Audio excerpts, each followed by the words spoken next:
우리 샬롬 찬양대에 은혜로운 찬양 감사를 드립니다. 엊그제 이제 2020년을 시작한다 그랬던 것 같은데 벌써 올해의 반을 살았습니다. 이제 조금 있으면은 2020년 상반기가 끝이 나고 또 이제 하반기를 시작하게 되지요.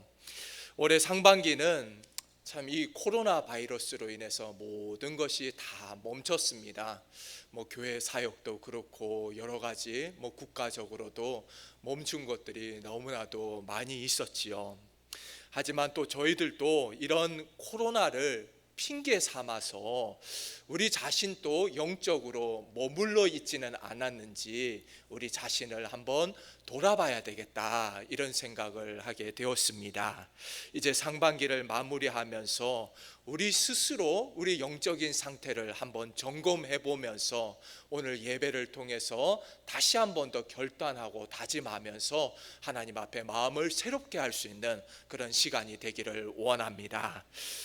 지난 수요 예배 때 우리도 모르는 사이에 우리 자신이 핑계거리를 만드는데 너무 익숙해져 있다, 이런 말씀을 함께 나누었습니다.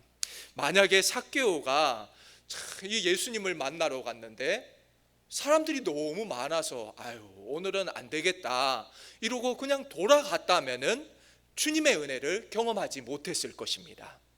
그런데도 이 삭개오는 어떻게 하면 주님을 만날 수 있을까 방법을 생각해내는 것이죠. 그래서 옆에 보이는 뽕나무로 올라가는 거예요. 사회적 지위와 체면 따위는 모두 내려놓는 것입니다. 작은 키에 나무를 버둥버둥 올라가는 모습이 얼마나 웃겼겠습니까? 그런데도 그런 것을 신경 쓰지 않고 올라갔을 때 은혜의 주인공이 된 줄로 믿습니다. 여러분, 혈루증 여인도 마찬가지예요. 혈루증 여인도 이 주님 한번 만나가지고 내 병을 치유받고 싶은데 사람들이 너무 많은 거예요. 사람들이 너무 많아서 오늘은 주님 만날 수가 없구나 그러고 포기했다면은 은혜의 주인공이 될 수 없었을 것입니다. 하지만 그 수많은 사람들을 뚫고 그 성한 몸도 아닌 그 아픈 몸을 이끌고 주님 앞으로 나아가서 옷자락을 만졌을 때 그 하나님의 은혜가 그 옷자락을 통해서 그 여인에게 전달되어지게 된 것입니다. 여러분, 또 성경에는 이런 이야기가 얼마나 많습니까? 우리가 중풍병자 이야기를 또 기억하지 않습니까? 또 하나님의 은혜를 바라고 나갔는데 사람들이 너무 많은 거예요. 그랬더니 이번에는 어떻게 했습니까? 지붕 위에 올라가 가지고 이 멀쩡한 지붕을 다 뜯어 놓는 것이에요. 지붕을 뜯어 가지고 중풍병자를 내리니까 그때 하나님의 은혜를 경험하게 되었다 하는 것입니다. 여러분, 이처럼 핑계는 만들라 하면은 끝도 없습니다. 사람이 많아서 못 만나겠구나, 나는 키가 작아서 안 되겠구나, 나는 몸이 성치 않아서 주님을 만날 수가 없겠다, 이러면은 끝까지 주님을 만나지를 못하는 것입니다.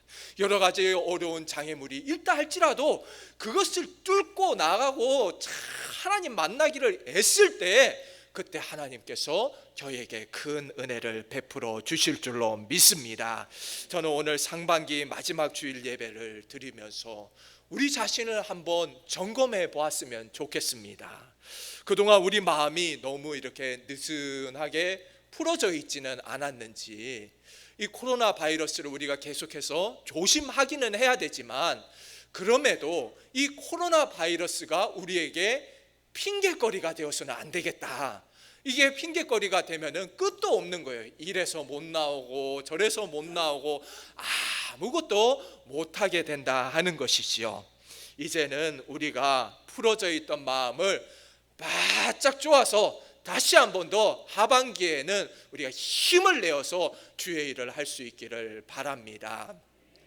제가 신학교에 들어가면서부터 저희 아버님께서는 귀에 못이 박힐 정도로 저만 보면은 이런 말씀을 해주셨습니다. 목회자는 자고로 돈과 이성 그리고 명예와 권력을 조심해야 된다, 늘 경계해야 된다, 이런 말씀을 해주셨습니다. 그때야 제가 교육 전도사니까 저하고는 좀 거리가 있는 말씀이다, 나하고는 아직 상관이 없는 말씀이 아닌가 이런 생각을 하면서도 그래도 아버님 말씀이니까 예 알겠습니다 그랬는데, 이제 보니까 그 말씀이 맞아요. 그 말씀이 참 옳은 말씀이다. 언제나 그것들을 조심해야 된다, 이런 생각이 듭니다. 목회라고 하는 것이 한순간 유명세를 타고 이렇게 반짝하고 그만둘 것이 아니라 그까지 가야 되는 거 아니겠습니까? 평생을 가야 하는 길이기 때문에 무엇보다도 끝까지 목회를 마칠 수 있는 것, 롱런하는 것, 이것이야말로 축복이고 은혜라고 하는 것이지요. 제가 요즘 와서 드는 생각은 마무리를 아름답게 해야 된다, 인생의 끝이 아름다워야 된다, 이런 생각이 듭니다. 끝에 가서 추한 모습을 보여서는 안 되겠다, 이것이 요즘 저의 기도의 제목입니다. 아직 저야 젊지만 지금부터 해야지 그때 가서 지킬 수 있다, 이런 생각이 드는 것이지요. 평생을 충성하고 헌신하고 주를 위해서 살아가다가 마지막에 가서 추한 모습을 보이고 노욕에 이끌려서 그렇게 아름답지 못한 모습을 보이면은 얼마나 안타깝겠습니까? 그까지 쓰임 받다가 아름답게 퇴장하는 것이, 이것이야말로 은혜다라고 하는 것이지요. 언제까지나 하나님께서 붙들어 주셔서 끝까지 선한 도구로 쓰임 받는 것, 이것이야말로 하나님께서 원하시는 목회자의 모습일 것입니다. 하지만 사탄은 가만히 두려고 하지를 않지요. 사탄은 언제나 목회자를 넘어뜨리려고 하는 것입니다. 목회자를 넘어뜨리려고 하고 또 무엇에 가장 약한지를 알기 때문에 사방에 미끼를 막 던져놓는 것이죠. 미끼를 탁 던져놓고 이걸 한번 덥석 물기만을 기다리고 있다 하는 것입니다. 여러분, 그래서 연세 많으신 선배 목사님들은 이런 이야기들을 많이 해주셨습니다.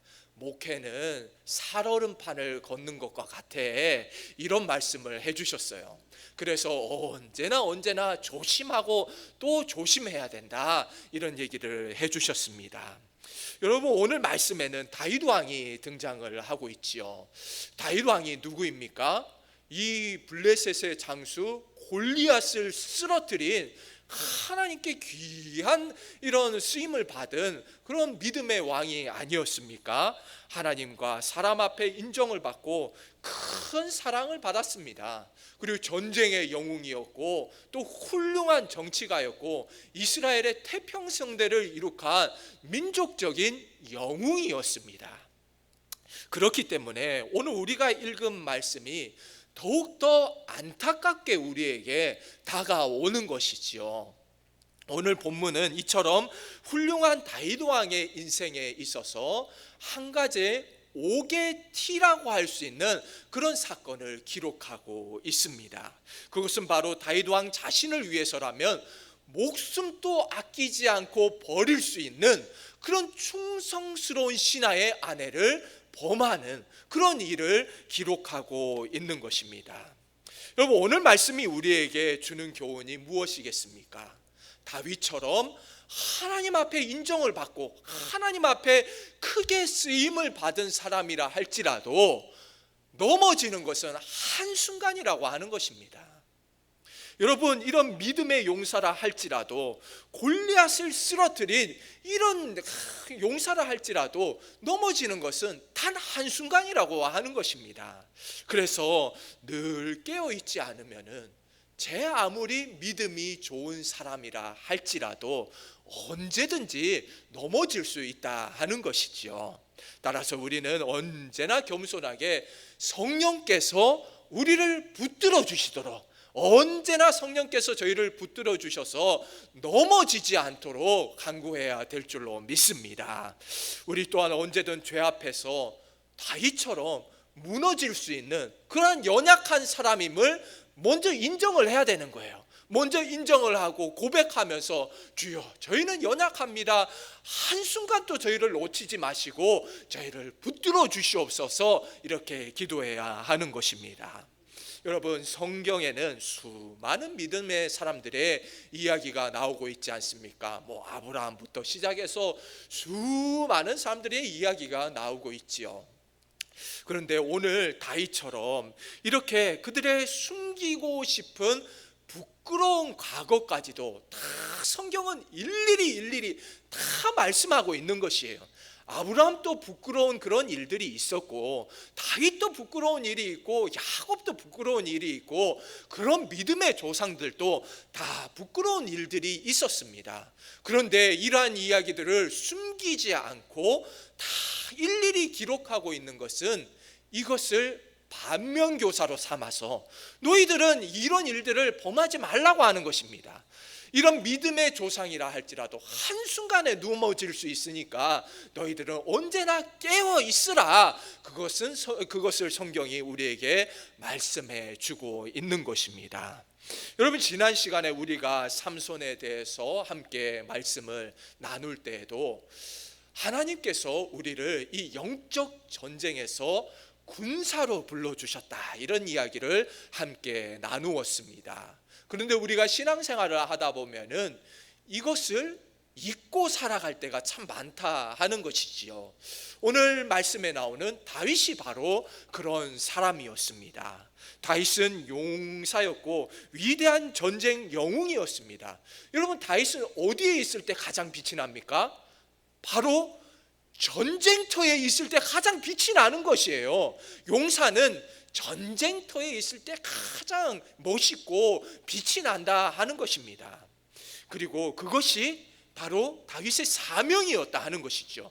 전쟁터에서 하나님을 위해서, 하나님의 백성들을 위해서 싸우는 것, 그것이 바로 이 다윗의 사명이었다 하는 것입니다. 그런데 오늘 말씀을 보게 되면은 다윗은 자신의 사명의 자리를 떠나 있었다 하는 것입니다. 여러분, 오늘 말씀을 통해서 다윗이 사명의 자리를 떠나 있을 때, 다윗이 마땅히 자신이 지켜야 할 자리를 지키지 못하고 떠나 있을 때 어떤 일들이 일어나게 되는가, 그것을 우리가 한번 살펴보기를 원하는 것이죠. 그래서 그것이 우리에게 주는 메시지가 무엇인지 하나님의 음성을 함께 듣기를 원합니다. 오늘 본문 말씀 11장 1절 말씀을 우리가 함께 읽도록 하겠습니다. 시작. 그 해가 돌아와 왕들이 출전할 때가 되매 다윗이 요압과 그에게 있는 그의 부하들과 온 이스라엘 군대를 보내니 그들이 암몬 자손을 멸하고 라빠를 에워쌌고 다윗은 예루살렘에 그대로 있더라. 여러분, 뭐라고 말씀하고 있습니까? 다윗이 지금 어디에 있다고요? 지금 예루살렘 자신의 왕궁에 그대로 머물고 있었다. 지금 다른 사람들은 어디에 있습니까? 이스라엘 모든 백성들이 지금 전쟁터에 나가 있다는 거예요. 그런데도 다윗은 지금 궁전에 머물러 있었다라고 하는 것이죠. 바로 믿음의 자리, 자신의 사명의 자리를 떠나 있었다라고 하는 것입니다. 여러분, 본문의 배경에 대해서 잠시 설명을 드리자면, 지금 이 이스라엘은 암몬과의 전쟁 중이었습니다. 그런데 겨울 동안에는 잠시 휴전 상태로 있는 것이죠. 겨울에는 또 이렇게 우기고 하다 보니까, 이스라엘은 우리나라하고 반대지 않습니까? 여름이 저희는 우기지만은 이 이스라엘은 겨울이 또 우기고 이러다 보니까 좀 잠시 겨울에는 쉬었다가 또 이제 봄이 되고 날씨가 풀리면은 그때 이제 전쟁을 하자 이러면서 그때 가서 전쟁을 시작하는 것이지요. 이것을 오늘 성경은 바로 다시 전쟁이 시작될 때를 왕들이 출전하는 때다, 왕들이 출전할 때가 되었다, 이렇게 표현을 하고 있는 것입니다.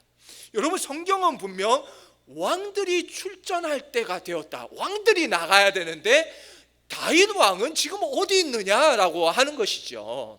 여러분, 지금 다윗은 전쟁터에 나가지 않고 예루살렘 자신의 성에 머물러 있었습니다.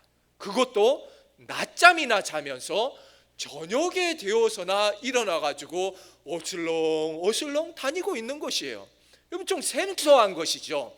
우리가 알던 다윗은 언제나 전쟁터에 나가서 용감하게 싸우는 모습이었는데, 오늘 다윗을 보니까 더 이상 전쟁터에 나가지 않고 이 낮잠을 자고 있는 것이에요. 여러분, 당시의 전쟁은 바로 신들의 이름을 내걸고 싸우는 이 성전이었습니다. 성전, 홀리워라고 하는 것이죠. 바로 하나님의 이름을 걸고 온 백성들이 나가서 싸우고 있는 이때에 왕이 모범을 보이는 것이 아니라 지금 궁전에서 낮잠이나 자고 있었다 하는 것입니다. 여러분, 다윗은 위대한 용사였습니다. 다윗이 있어야 할 자리는 지금 자신의 왕궁의 침상위가 아니라 전쟁터에 나가서 하나님의 백성들을 독려하면서 나가서 싸우자 이러면서 싸워야 되는 것이에요. 하나님의 이 세우신 왕은 달라야 되는 것입니다. 다른 나라의 왕들은 쉬고 그럴 수 있지만 하나님이 세우신 왕은 달라야 되는 것이지요. 여러분, 그동안 다윗은 수많은 전쟁을 승리로 이끌어오면서 자신도 모르는 사이에 이런 생각이 들었는지 모릅니다. 내가 그동안 전쟁터에 나가서 얼마나 많이 싸웠는가, 이제는 좀 쉴 때도 됐지. 그동안 얼마나 많이 싸웠어. 이제 나는 좀 쉬고, 이 정도 전쟁이야, 요압 전쟁만 보내도 충분히 이길 수 있지 않겠나, 그런 생각을 하는 것입니다. 여러분, 오늘 말씀이 우리에게 주는 메시지는 무엇입니까? 우리 그리스도인들이 살아가는 이 세상은 지금 또 치열한 전투가 일어나고 있는 이 영적 전쟁장인 것을, 영적 전쟁터인 것을 우리가 잊지 말아야 되는 것입니다. 여러분, 지금 치열한 전투가 벌어지고 있는 이때에 하나님께서 군사로 저희를 불러주셨는데 저희는 지금 어디에 있는가라고 하는 것이죠. 여러분, 혹시 다윗과 같이 내가 마땅히 있어야 할 그 자리를 벗어나 있지 않은지 오늘 말씀을 통해서 우리 자신을 한번 돌아보아야 할 것입니다. 코로나가 핑계거리가 되고, 이제 나이도 많이 들고, 이제 내가 많이 섬겼지 않나, 교회에서 많은 일들을 하지 않았어, 이제는 좀 밑에 나보다 젊은 사람들이 해도 돼, 이런 생각을 하면서 우리도 기도의 자리, 말씀의 자리, 은혜의 자리, 예배의 자리를 놓치고 있는 것은 아닌가, 섬김의 자리, 봉사의 자리를 우리가 놓치고 있는 것이 아닌가라고 하는 것입니다. 분명히 하나님께서는 저희를 그런 예배 자리로 불러주시고 은혜를 사모해야 됨에도 불구하고 우리는 그 자리에서 느슨하게 물러서 있는 것은 아닌가, 우리 자신을 한번 돌아봐야 할 것입니다. 여러분, 다윗이 이처럼 한가하게 긴장을 쓱 풀고 있을 때 누가 찾아왔습니까? 사탄이 찾아오는 것이죠. 사탄이 찾아와가지고 여유롭게 낮잠이나 자고 저녁에 일어나서 옥상을 거닐고 딱 다니는데 뭐가 보입니까? 다윗의 눈에 한 아름다운 여인이 저 옥상 위에서 목욕을 하고 있는 것이 보이는 것이에요. 그때 다윗의 마음 가운데 막 쿵쾅쿵쾅거리기 시작하면서 흥분이 되기 시작하는 거예요. 흥분이 되기 시작하면서 주체할 수 없는 그런 정력이 부릴 듯이 일어났다라고 하는 것입니다. 여러분, 제가 한 번씩 말씀을 드리지만 새가 우리 머리 위에 날아다닐 수는 있습니다. 새가 왔다 갔다 날아다닐 수는 있죠. 그런데 이 새가 우리 머리 위에 와서 둥지를 틀게 놔둬서는 안 되는 것입니다. 둥지를 틀게 놔두면 안 돼요. 이를 쫓아내야 되는 것이죠. 여러분, 사탄이 우리에게 악한 생각을 심어줄 때, 여러분, 우리도 눈이 있고 귀가 있고 세상의 것들을 보고 듣고 하는데 당연히 그런 악한 생각들이 올 수가 있습니다. 그 오는 것까지 잘못된 것은 아니에요. 그런데 그 순간에 우리는 영적으로 깨어 있어서 사탄이 지금 나를 공격하는구나, 이것을 깨닫고 예수 이름으로 물리쳐야 되는 것입니다. 나는 예수 이름으로 명하노니 떠나가라, 그러면 물러가게 되어 있는 것이에요. 그런데 오늘 말씀을 보면은 다윗은 그러지를 못했습니다. 여러분, 곧바로 신하를 불러서 물어봤습니다. 다윗은 저 저 사람이 저 여자 누군지 한번 알아봐라. 알아보고 나한테 와서 보고를 하라. 그러는 것이죠. 그래서 이제 신하가 와서는 보고를 합니다. 저 여인은 우리아의 아내, 당신의 충성스러운 신하의 아내 밧세바입니다. 결혼을 했습니다. 그런데도 결혼을 했다는 얘기를 들었는데도 이게 상관이 없는 거예요. 지금 영적 분별력을 완전히 상실했다 하는 것입니다. 사탄이 던져놓은 이 미끼를 그만 덥석 물어버리고 만 것이죠. 지금 다윗의 상태는 완전히 정신줄을 놓아버렸습니다. 완전 분별력을 상실해가지고, 그래서 사탄이 쳐놓은 이 덫을 보지를 못하는 거예요. 이 덫에 물리게 되면은 얼마나 그 이후의 삶이 비참하게 될지, 엉망이 될지, 그 얼마나 추한 모습을 보이게 될지 그것을 보지를 못했다 하는 것입니다.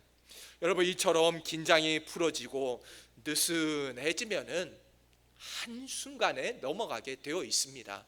아무리 믿음 좋은 사람이라 할지라도 느슨하게 풀어지면은 넘어질 수밖에 없다 하는 것입니다. 그래서 우리는 언제나 기도의 자리로 달려나가야 되는 것이고, 말씀을 사모해야 되는 것이고, 예배의 자리로 나가서 내 신앙 내가 지켜야지 누가 지켜줍니까? 내 신앙 내가 지키지 못하면은 넘어질 수밖에 없다 하는 것입니다. 그래서 우리는 늘 영적인 긴장 상태에 있어야 할 줄로 믿습니다. 늘 풀어지지 않도록 바짝 긴장을 하고 있어야 되는 것이에요. 여러분, 다윗이 얼마나 성령께 민감하게 반응하는 분이었습니까? 늘 깨어 있는 분이었어요. 항상 이렇게 시편을 쓴 것을 보면은 참 다윗이 얼마나 성령께 붙들려 있었는지 우리가 알 수 있지 않습니까? 하지만 이제는 또 나이가 들고 또 이제 느슨해지기 시작하니까 그때 이런 일을 당하게 되었다 하는 것입니다. 여러분, 얼마나 이 다윗이 영적으로 무디어져 있었는가, 둔감했는가 하면은 나중에 이제 나단 선지자가 찾아오지 않습니까? 나단 선지자가 찾아와서 다윗을 책망하는데도 자신을 책망하는지를 못 알아듣는 거예요. 깨닫지를 못하는 것입니다. 이처럼 둔감해져 있었다 하는 것이지요. 여러분, 베드로전서 5장 8절은 이렇게 말씀을 하고 있습니다. 근신하라, 깨어라. 너희 대적 마귀가 우는 사자같이 두루다니며 삼킬 자를 찾나니 너희는 믿음을 굳건하게 하여 그를 대적하라 말씀하고 있는 것입니다. 사탄은 언제나 우는 사자와 같이 우리를 잡아 삼키려고 하는 것입니다. 그래서 우리는 언제나 깨어 있어서 늘 대적해야 된다 말씀하는 것이죠. 그래서 우리가 나 자신을 지키기 위해서는 영적으로 무장하고 언제나 예배의 자리를 사모하고 기도의 자리 나와서 주께 부르짖고 말씀을 사모하고, 그럴 때 영적으로 긴장감에 이렇게 놓여 있을 줄로 우리가 그렇게 생각을 합니다. 여러분, 우리가 영적 전쟁이라고 하는 개념이 없는 분들이야 기도 안 하고 그냥 살아갈 수가 있습니다. 말씀 안 붙들고도 얼마든지 살아갈 수가 있는 것이지요. 그런데 나중에 어려운 일들을 당하고 시련이 찾아오고 고난이 찾아오고, 그때 가면야 무슨 얘기인지를 깨닫는 거예요. 그때 가서야 무슨 말씀인지 이제야 알겠다.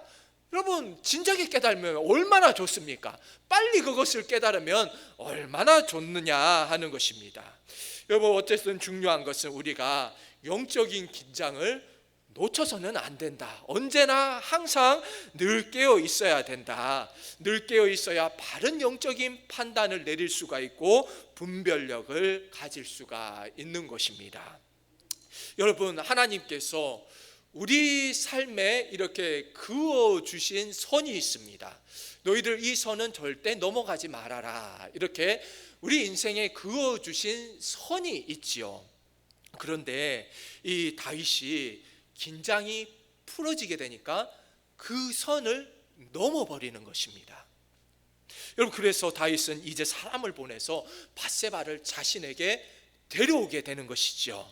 다윗은 그 여인이 결혼을 한 것을 알고 있음에도 불구하고 상관하지를 않는 것이에요. 왕을 위해서라면 목숨을 바칠 수 있는 이런 충성스러운 신하의 아내까지 자신이 범하게 되었다 하는 것입니다. 여러분, 예전에 다윗은 얼마나 자신의 밑에 신하들을 사랑하고 아끼는 사람이었습니까? 우리가 세용사 이야기를 알지 않습니까? 사무엘하 23장 15절을 보면은 세용사 이야기가 나오고 있는 것이죠. 여러분, 이 다윗이 블레셋과 전쟁을 하고 있는 때였습니다. 전쟁을 하고 있으니까 얼마나 피곤하고 지쳐 있었겠습니까? 그러니까 다윗이 막 고향 생각도 나고 혼잣말로 이런 말을 하는 것입니다. 내 고향 베들레헴의 그 성문 옆에 있는 우물가에 있는 그 물 한 잔만 마시면 얼마나 좋겠나, 그런 얘기를 하는 거예요. 혼잣말을 하고 있는데 이 말을 누가 듣냐 하면은 그 다윗의 세 용사가 그 말을 듣게 되었습니다. 그 말을 듣고는 우리 다윗 왕을 기쁘게 해드리자, 이런 마음이 탁 들면서 이 세 용사가 이 블레셋 진영을 팍 쳐들어가는 것입니다. 세 명이서 쳐들어가 가지고 다윗 왕을 위해서 그 우물물을 떠오는 것이에요. 그 우물물을 떠와 가지고는 다윗 왕이시여, 우리가 이 우물물을 떠왔습니다 탁 드리는데, 다윗이 그 마음 가운데 내가 무슨 짓을 지었나, 이것은 이들의 피가 아닌가, 이렇게 고백을 하면서 하나님 앞에 그 물을 따라 드리는 거예요. 그렇게 마시고 싶어 하던 베들레헴 그 우물의 물을 마시지를 못하고 그것이 피값이라고 생각을 하면서 그것을 하나님 앞에 부어드릴 만큼 그렇게 신하들을 사랑하고 아끼던 그런 다윗이었는데, 지금 오늘 말씀을 보니까 자신의 그 충성스러운 이 신하를 참 말도 안 되는 방법으로 죽이려고 하는 것이죠. 요압 장군을 통해서 가장 저 앞에 전쟁터 가장 앞에 죽을 수밖에 없는데 내보내가지고 이 충성스러운 신하를 죽게 만들었다 하는 것입니다. 여러분, 어떻게 지금 다윗은 이렇게 변질되어서 하나님 보시기에 아름답지 않은 모습이 되었나 하는 것이죠. 여러분, 그리고 또 다윗이 아내가 없었습니까? 그는 왕이었습니다. 얼마든지 수많은 후궁이 있고 또 얼마든지 아름다운 여인들을 자신이 다 이렇게 취할 수가 있었습니다. 그런데도 불구하고 자신이 넘지 말아야 할 선을 넘어버렸다 하는 것이죠. 여러분, 오늘 말씀의 바로 뒷장인 이 사무엘하 12장 8절을 보게 되면은 하나님께서는 다윗에게 이스라엘의 모든 것을 주셔서 다윗 왕에게는 모든 것이 차고도 넘쳤다라고 말씀을 하고 있습니다. 여러분, 만약에 다윗이 그것이 부족했다라고 하면은 하나님께서는 다른 것을 더해 주실 만큼 다윗을 사랑해 주셨습니다. 만약에 다윗이 지금 자신의 왕궁에 있는 것이 아니라 왕들이 출전할 때가 되어서 정말 왕으로서 전쟁터에 나가서 싸우고 있었다면은 인생에 이런 오점을 남길 일은 없었을 텐데 참으로 안타깝다 하는 것이죠. 여러분, 그래서 우리가 깨달아야 되는 것은 언제나 우리의 믿음의 자리를, 사명의 자리를 지켜야 한다라고 하는 것입니다.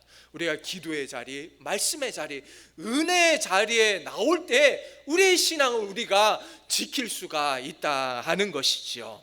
여러분, 인간의 욕심이라 하는 것이 항상 자신에게 허락된 것에 만족을 하지 못하고 언제나 내가 가지지 못한 것을 바라보면서 그것이 더 좋아 보이는 거예요. 저거 내가 가지지 못한 저거 내가 좀 더 가졌으면 좋겠는데 언제나 참 만족하지를 못하고 불평을 하고 불만을 하고 저거 더 가졌으면 좋겠다 그러는 것입니다. 여러분, 아담과 하와는 에덴 동산에서 모든 것을 누릴 수 있지 않았습니까? 하나님께서는 모든 것을 아담과 하와에게 베풀어 주셨습니다. 그런데 단 한 가지, 이 선악과는 먹지 말라 말씀하셨지요. 그런데 이 선악과가 너무나도 맛있어 보이는 것입니다. 참 탐스럽기도 하고 먹음직도 스럽고 보암직도 스럽고 이것을 먹으면 지혜롭게 할 만큼 이것이 너무나도 먹고 싶은 것이에요. 여러분, 아담과 하와가 이것이 사탄의 덫이라는 것을 알지를 못하는 것입니다. 여러분, 선악과를 따서 먹은 이후에 인간은 어떻게 되었습니까? 하나님께서 베풀어 주신 은혜의 자리에서 쫓겨날 수밖에 없었다 하는 것입니다. 여러분, 창세기에서 내가 어디에 있느냐, 이 아담과 하와가 선악과를 먹고 두려워하면서 피해 있을 때, 하나님의 낯을 피해 있을 때 하나님께서 너희가 어디에 있느냐 물으시는 것이에요. 여러분, 하나님께서 정말 어디에 있는지 안 보여서 그렇게 물으셨겠습니까? 그게 아니라 하는 것이죠. 존재 자체에 대해서 물으시는 질문이다 하는 것입니다. 야, 너 지금 왜 그렇게 두려워하며 그렇게 숨어 있느냐? 왜 그렇게 나에게서 멀어져 있느냐? 왜 그렇게 영적으로 타락했느냐라고 말씀하고 있는 것입니다. 여러분, 다윗은 지금까지 용사로서 수많은 전쟁에서 승리를 했지만 오늘 말씀을 보니까 혼자서 치르는 이 전쟁에서, 영적인 전쟁에서 패하고 말았다 하는 것입니다. 여러분, 사탄이 쳐놓은 덫에 걸려서 그만 넘어지고 만 것이지요. 이 한 번의 실수로 인해서 얼마나 큰 대가를 치루어야 했습니까? 여러분, 우리가 잊지 말아야 될 것은 이 세상에는 우리를 넘어뜨리려고 하는 수많은 밧세바들이 있다 하는 것입니다. 여러분, 인간 그 자체가 밧세바가 잘못되었다 하는 것이 아니라 사탄이 던져놓은, 미끼로 던져놓은 수많은 우리를 넘어뜨리려고 하는 것들이 얼마나 많은지를 모른다고 하는 것이죠. 우리는 그래서 언제나 영적으로 깨어 있어야 할 줄로 믿습니다.